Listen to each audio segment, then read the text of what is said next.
Maybe say a few words, please. Thank you very much. Hello. Hi. Come on in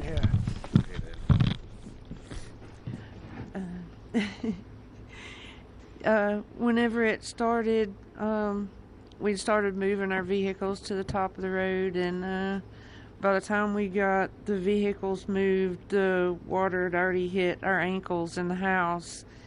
And so I grabbed my purse and my little pug dog, and my husband grabbed the dog food and put it in a trash bag, and by the time we got out into the driveway, it was already waist deep, and there was sticks and that kind of thing.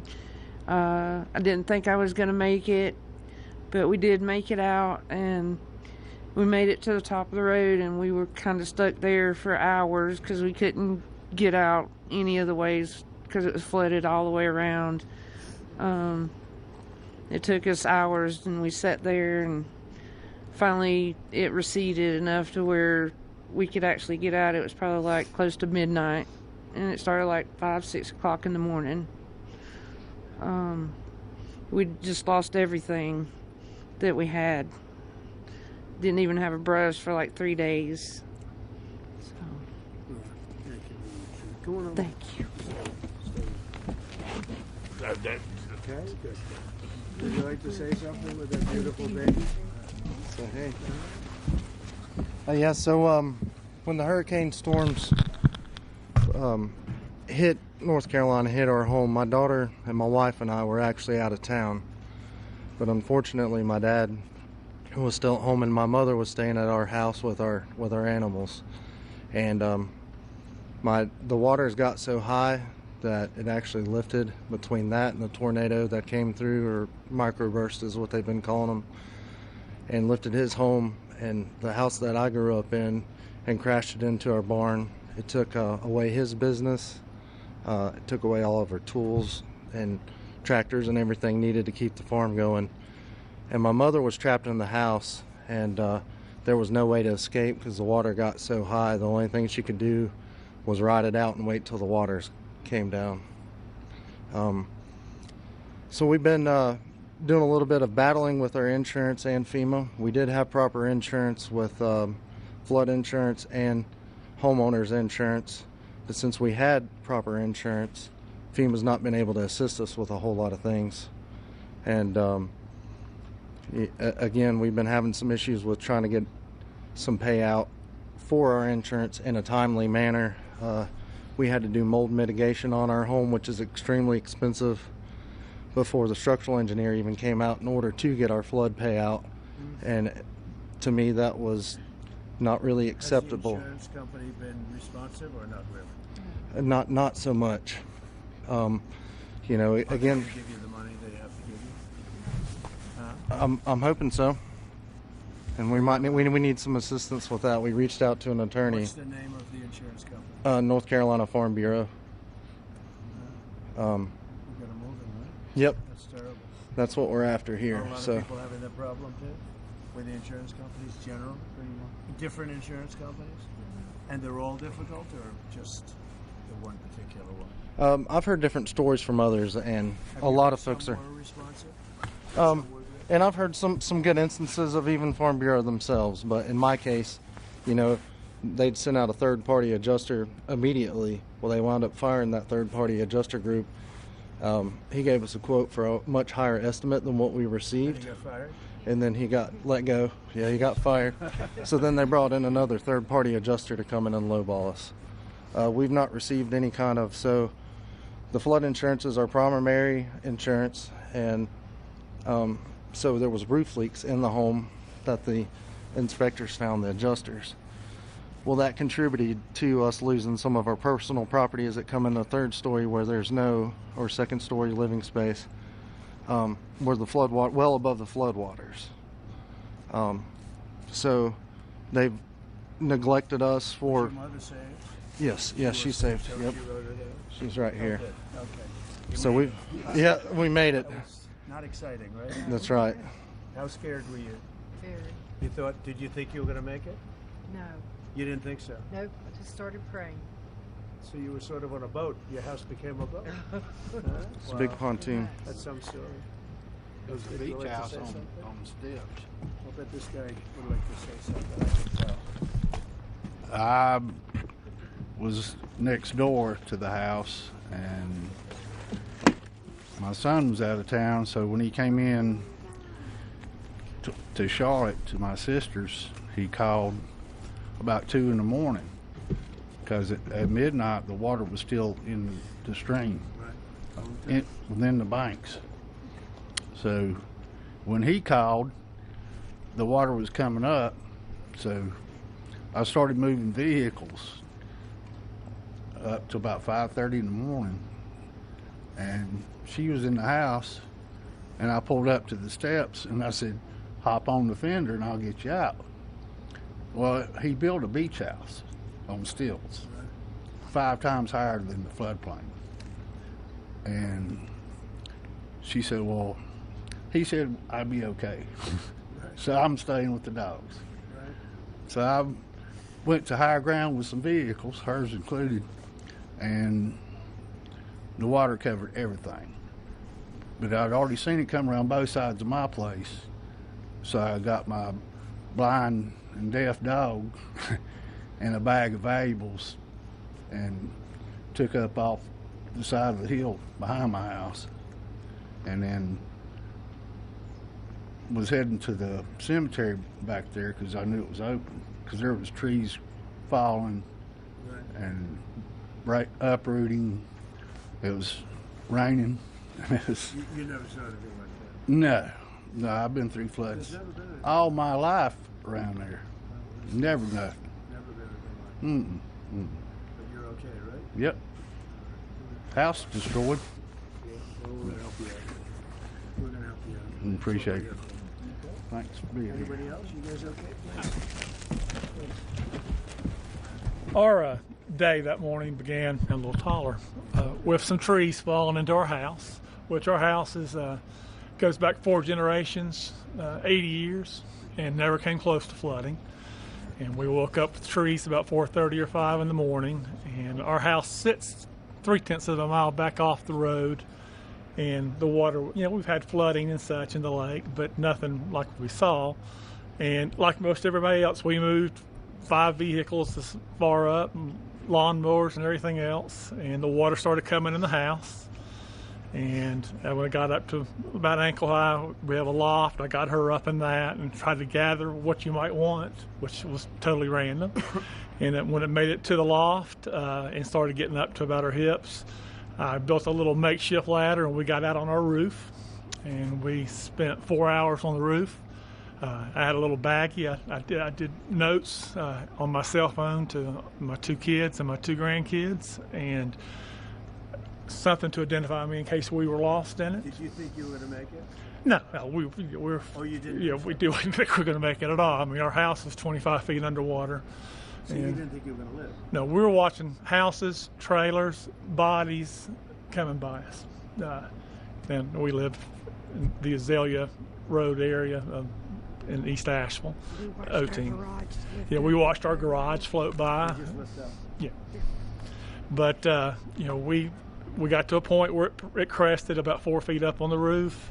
We took about 3 or 4 hours for it so we could kind of do everything in reverse, and got out in the mud to higher ground. And I got out higher ground up to a subway and got over to her daughter's house, where when she saw that I didn't have her, she lost it. And I was like, she's okay, she's alive. And we tried to make our way back in there and gather things best we could. But, found a body right away. There was about 8 bodies in our area that first 2 weeks located. And we were lucky we weren't one of them, and blessed. But like other people, no insurance on flood insurance, so we had to depend on FEMA. They did what they could do, and of course it's not enough. Yeah, that's crazy. But again, we're thankful to be alive, but it's a long haul. What are you doing now? Staying in a camper. I've never been, if y'all notice, I'm a big guy. I don't sleep in campers very well. And the first night we spent in the camper, very grateful with the Asheville Dream Center coming through with one. And Do you still have the land? Oh yeah, it's family land. Yeah, the land, it looks like a beach now. It's sand, but Can it be built on? yes, Do you intend to do that? yes. You want to build again? Yeah, Samaritan's Purse. We're working with them. We're working with people. It's 80 years, 4 generations. But the house is totally gone. No, the house is there. It's they down got to it they into came in and mudded it, this but everything in it was completely destroyed. But yeah, it's tough. I think we're at a point in Asheville where people's forgot about Asheville, and it's stagnant. Everything is stopped. You know. Yeah. Thank you, sir. Appreciate that. Take care. Thank you, Jack. Thank you. Thank you. Please. I'm Pastor Nick's, our church right down the road. We had only purchased in May, and it's a big church. We're a small congregation, and I had people say, "What are you going to do with this big building?" And I said, "Only God knows." And we had our dedication, and the storm came the next week. And the outpouring of people, my son brought the first load of supplies, and from there, I stayed there for about 3 months. I slept on the floor for about 3 weeks because the need was so great.